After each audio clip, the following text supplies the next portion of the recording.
wa kwanza. Usioni kama umechoka, tunataka maliza. Pigie gitaa. Tunaomba church choir kwa wimbo moja, tukiwa tunaendelea na programu ya mwisho. Church choir kwa wimbo moja, ili tuendelee na programu za zinafuata karibu.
Mirario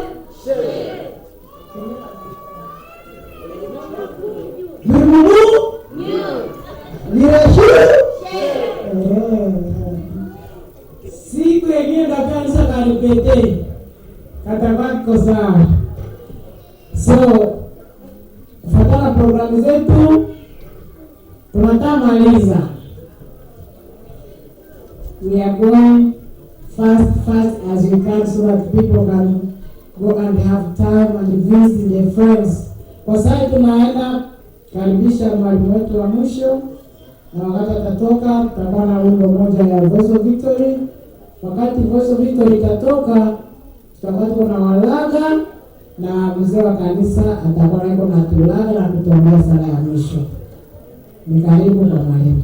Asante.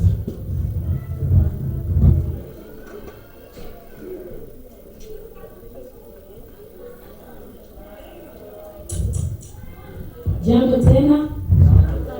Jambo, tumekula chakula mzuri, tuongee na nguvu.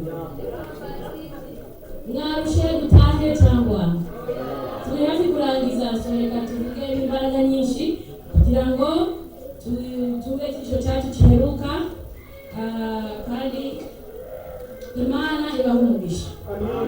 Ariko tutari twatangira tugiye gushiraho indirimbo kugira ngo dushuhe, kandi bino bintu ntabwo tubimenyereye byo kwigisha, ariko byo kuririmba byo twarabimenyereye cyane. Ubu turimo gutinya, ariko nateka ko tuzaba turimo kwimenyera buri munsi, nateka ko turimo kwigisha.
Wewe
So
I'm mixing, just to make it easy.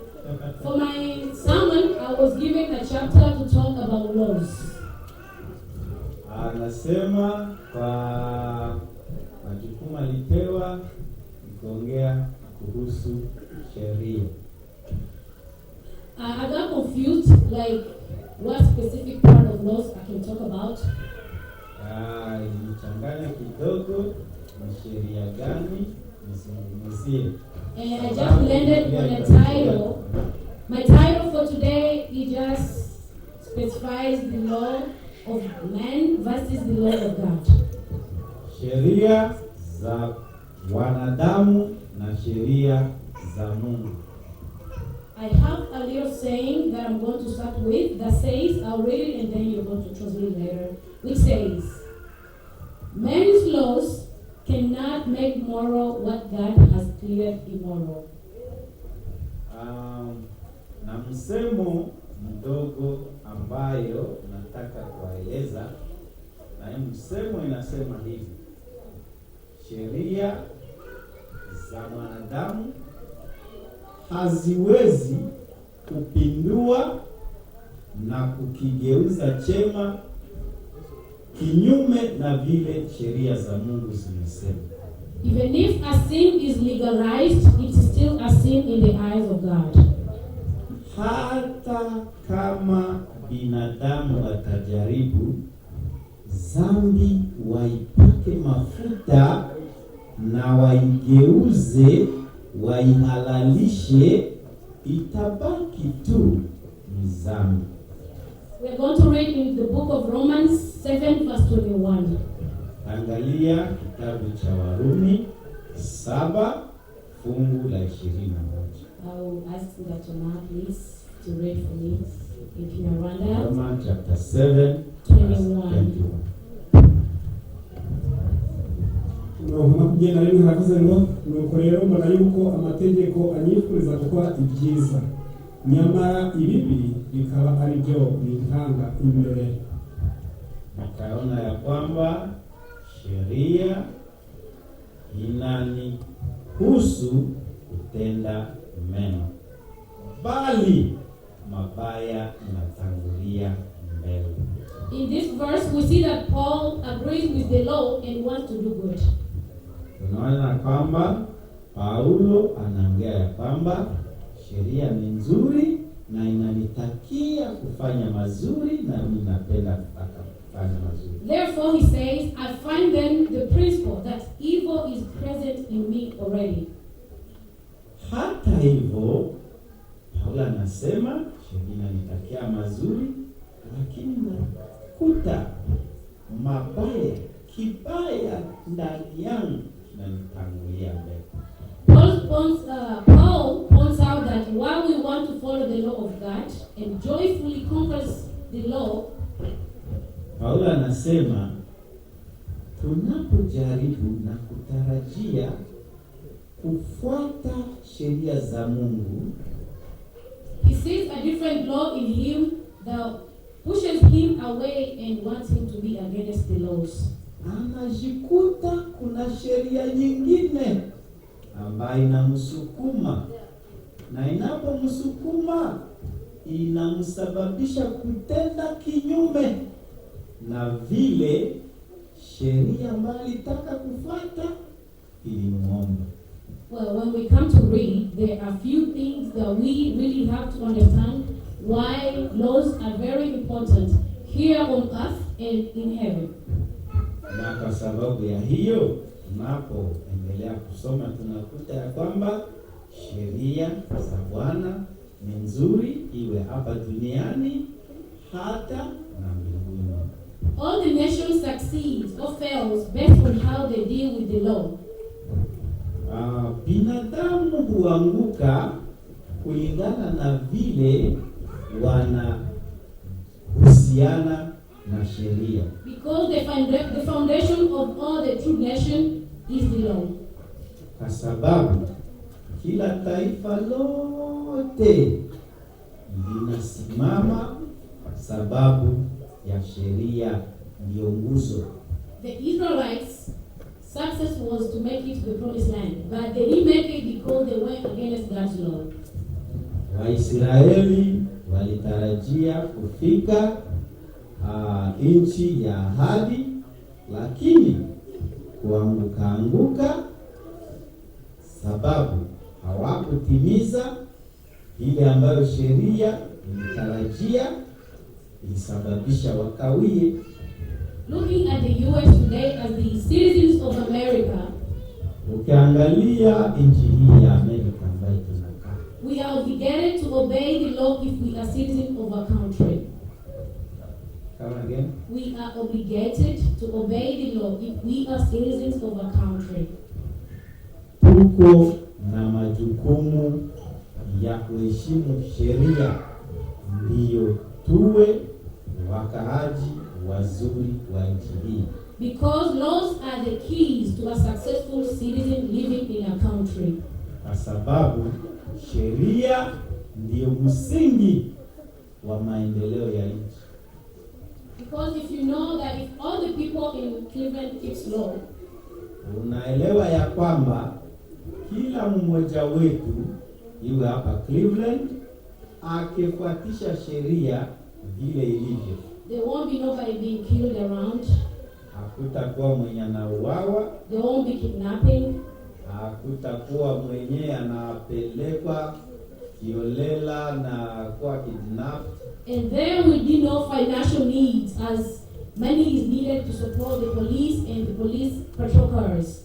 Na utakuta ya kwamba uchumi utakuwa mwema sababu watu wanafuata sheria na hawata ponda pesa kiolela, kama kushikwa na polisi walipe mafaini. Naona kuheshimu sheria inasababisha uchumi uwe salama. In other words, when we keep the law, the country prospers. Na unaona ya kwamba unapoheshimu sheria hata nchi inaendelea. You need, when IRS, the Tax Revenue Authority, they have a saying that says, when we keep the law, the taxes goes low. Na kuna kikundi cha Amerika ambacho kinahusika na kulipisha mataxes za nchi, na wanasema ya kwamba tunapoheshimu sheria za nchi, basi hizo taxes, yani kodi, zinashuka chini. because it's from our taxes that the jails are built, the prisoners are fed from the money that we work from different companies. Na mna habari ya kwamba wafungwa wakiwa wengi wanakula pesa nyingi, na hizo pesa nyingi zinatoka wapi? Nyinyi mnalipishwa kodi zaidi, ndio hiyo kodi iende kulisha wafungwa. Kwa hivyo mkiheshimu sheria, wafungwa watakuwa wachache na kodi zitashushwa. Tuko tunaeleweka? Is it making sense? Yeah. I'm sure it's a very complicated topic to talk about, but we are going to just summarize it for the few, because I'm pretty sure most of you been reading Bibles for a very long time. We are going to read in Matthew 16. Tunasoma Mathayo 16 19 to 20. fungu la 19 mpaka 20. Matthew 16, 19 to 20. Mathayo 16 kuanzia fungu la 19 mpaka 20. Aravuze ngo nzaguha imfunguzo z'ubwami bwo mu ijuru, kandi icyo uzahambira mu isi kizaba gihambiriwe mu ijuru, n'icyo uzahambura mu isi kizaba gihambuwe,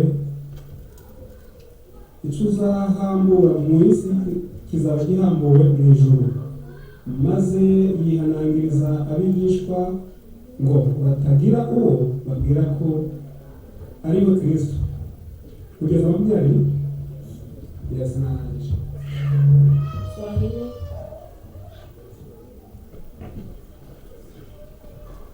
Swahili nasema Mathayo 16 mstari wa 19 na 20 nasema, nitakupa funguo za ufalme wa mbinguni, kila utakachofunga duniani kitafungwa pia mbinguni, kila utakachofungua duniani kitafunguliwa pia mbinguni.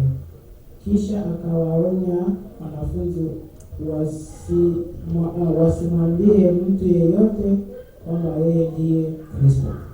In this verse, we see that in God's kingdom, if we obey His law, katika fungu hii nakuta ya kwamba tunapotii sheria, whatever we demand on earth, heaven is going to support it. chenye tutaomba ikiwa hata hapa duniani, mbingu itaruhusu. Whatever we stop on earth, heaven is going to stop it. Na chenye tutaomba kikome, mbingu itatukubalia. The source of everything that we have, the blessing, the family, is just because we try to obey God's laws. Na yote iwe mubaraka tunayoipata, iwe maisha tunayoishi kwa familia, kila kitu ni kuhusu sheria na utiifu. When it comes to state laws, unapoingia sasa kwa sheria za nchi, there's a lot of different punishment that we get when we break them. Kuna adhabu tofauti kulingana na hiyo sheria ambayo ulivunja. That's different from how God punishes us when we break His law. Ya inaweza kuwa tofauti vile Mungu anatengeneza mambo yake kwa binadamu wanayoharibu. As we know, in state laws, if you do anything illegal, you may end up being arrested and either being put to jail for years. Kwa nchi, ukitenda dhambi fulani, ukivunja sheria fulani, unaweza wekwa jela kwa muda fulani. Depending on what you do, some people get 1 year, 2 years, depending on what you do. Mbele za sheria za nchi, unakuta dhambi zinatofautiana. Moja ni dhambi kubwa, nyingine ni dhambi ndogo, na adhabu inakuwa kubwa na nyingine adhabu ndogo.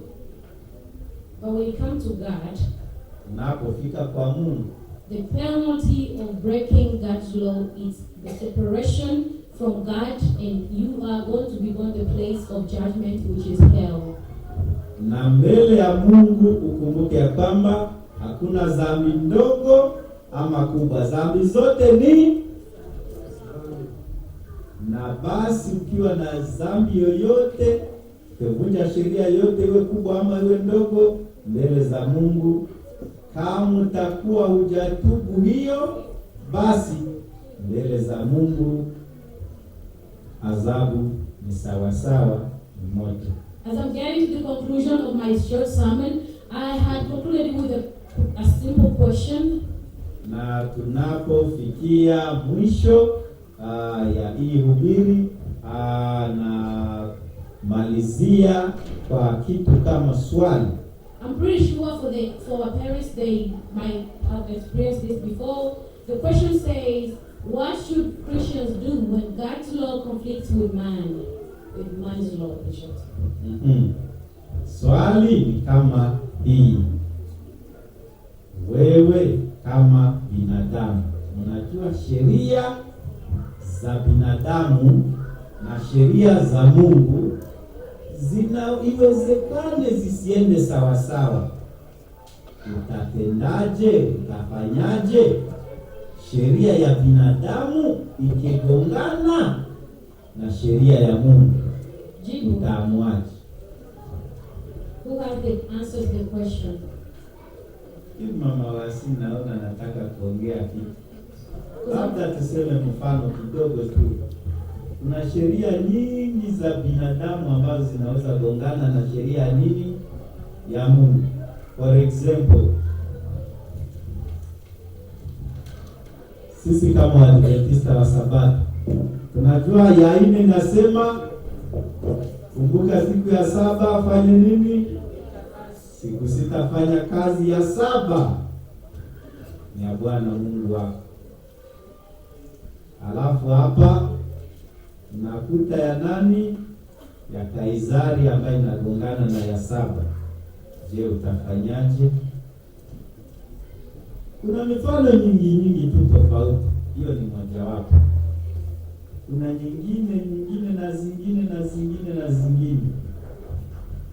So in our life today, we come to see that there's a lot of state laws that really conflict with God's law.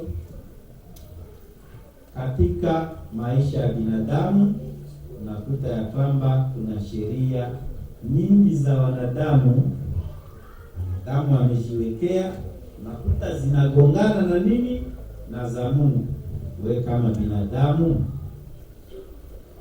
msimamo wako utakuwa upi? Obeying God's commandments is our greatest duty in life. Basi kuitii sheria ya Bwana ndiyo majukumu yetu katika maisha yetu sisi kama wasafiri wa mbinguni. And therefore it is the top priority for all humanity. Na basi ninapaswa kupewa kipaumbele katika maisha ya binadamu. But we read in the book of Ecclesiastes. Soma kitabu cha Ecclesiastes. It says, when all has been done, when all has been hard,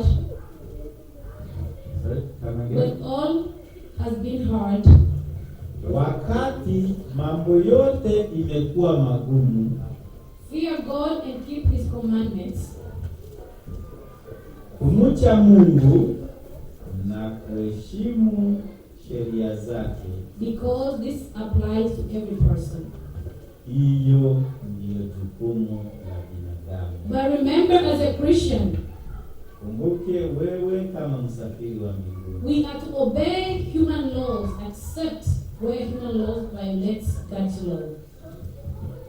Kama binadamu saa zingine kama uamuzi wa binadamu tunapea kipaumbele kuheshimu ya mwanadamu kuliko ya nani? Kuliko ya Mungu.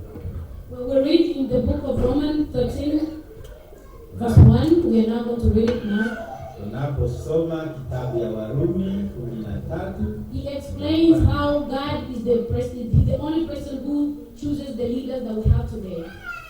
Unakuta ya kwamba Bwana Mungu ndiye anachagua, ndiye anaruhusu kiongozi yeyote. But again, when they put some laws that will conflict with his, we are